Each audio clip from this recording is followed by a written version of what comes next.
Penguin Random House Audio presents Sex and Lies, True Stories of Women's Intimate Lives in the Arab World, by Leila Slimani. Translated from the French by Sophie Lewis. Read for you by Sarah Agha. In memory of Fatima Marnisi, for my Aunt Attica, for all the women who confided in me, this is to thank you. Preaching chastity is an open incitement to anti-nature. Disdain for sexual life and sullying it with the notion of impurity, such is the true sin against the Holy Spirit of life. Friedrich Nietzsche, the Antichrist.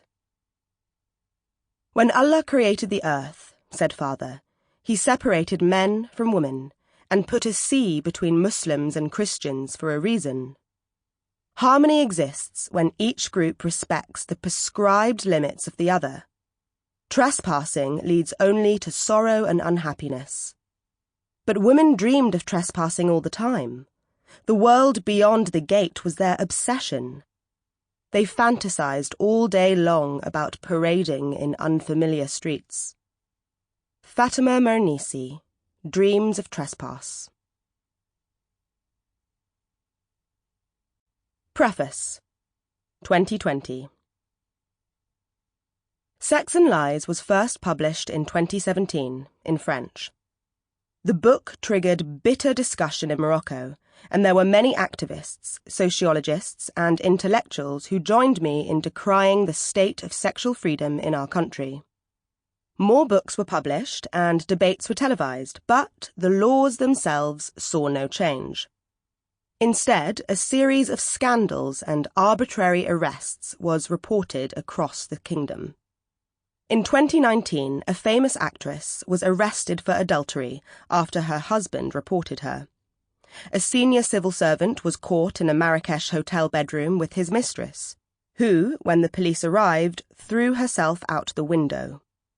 Worst of all, upon leaving a clinic in September 2019, the journalist Agha was arrested and, along with her doctor, charged with participating in a clandestine pregnancy termination and with pursuing sexual relations outside marriage.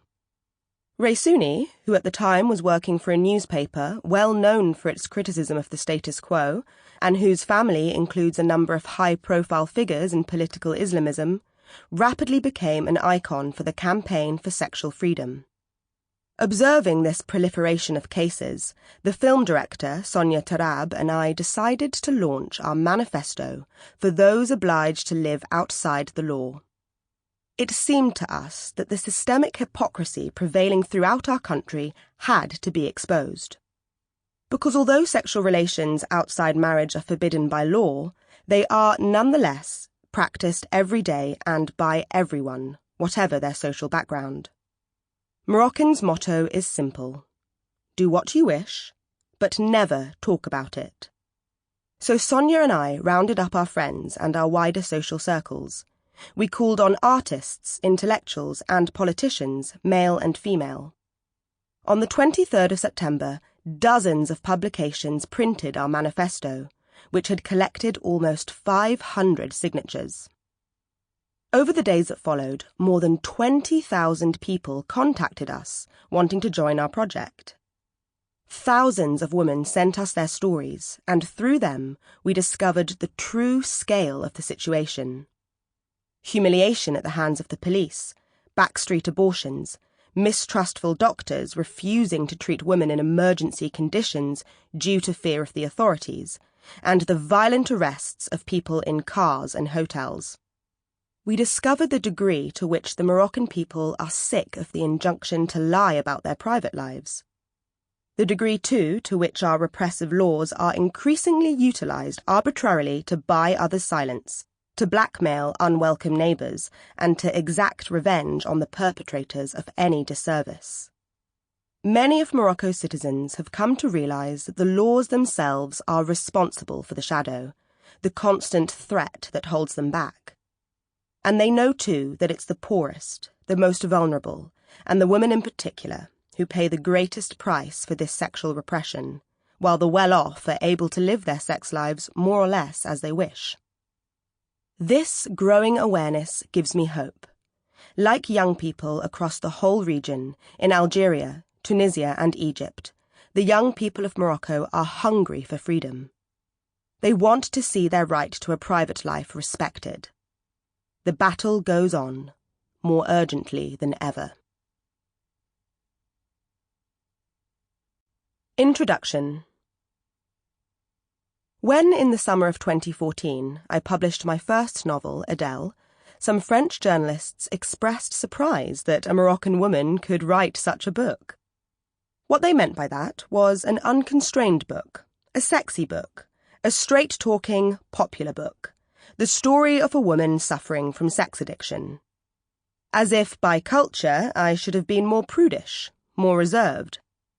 As if I should have made do with writing an erotic novelette with Orientalist shades, worthy scion of Scheherazade that I am. Yet, I feel that North Africans are well placed to take on themes relating to sexual suffering, frustration and alienation. The fact of living or having grown up in societies without sexual freedom makes sex a subject of constant obsession. Besides, sex is one issue that's well represented in contemporary North African writing. It's there in the autobiographical novels of Muhammad Shukri, in the poetry and novels of Taha Ben Jaloun, in the novels and criticism of Mohammed Leftah, and in the novels and films about gay life of Abdallah Taya.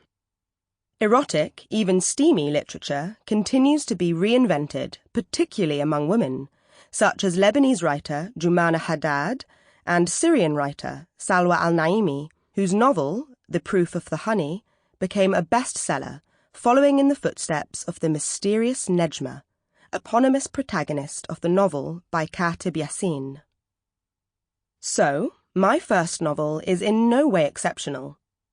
I can even say it's no accident that I created a character like Adèle, a frustrated woman who lies and leads a double life.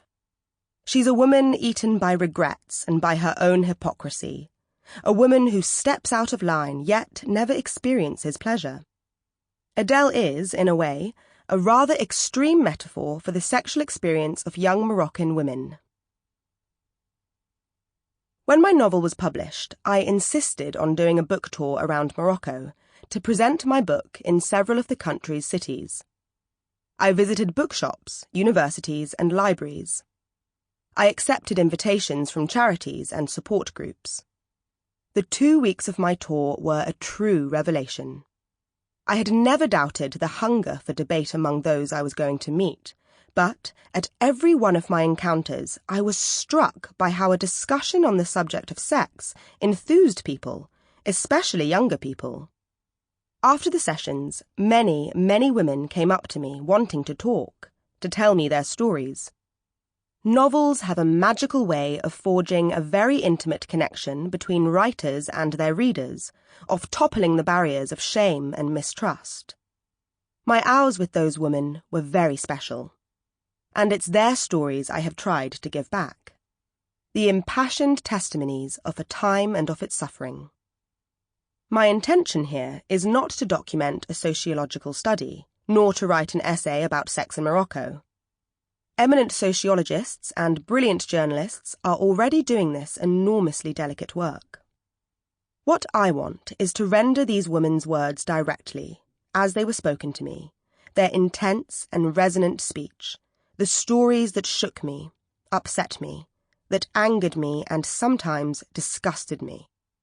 I want to give these often painful angles on life a platform in a society where many men and women prefer to turn away. By telling me their life stories, by choosing to break taboos, all of these women showed one thing, at least, that their lives matter. They should and do count. By confiding in me, they chose, if only for a few hours, to step out of isolation and to invite other women to realize that they're not alone. This is what makes their accounts political, committed, liberating. At the time of these encounters, I often returned to Moroccan sociologist Fatima Marnisi's remarks about Scheherazade. Sample complete. Ready to continue?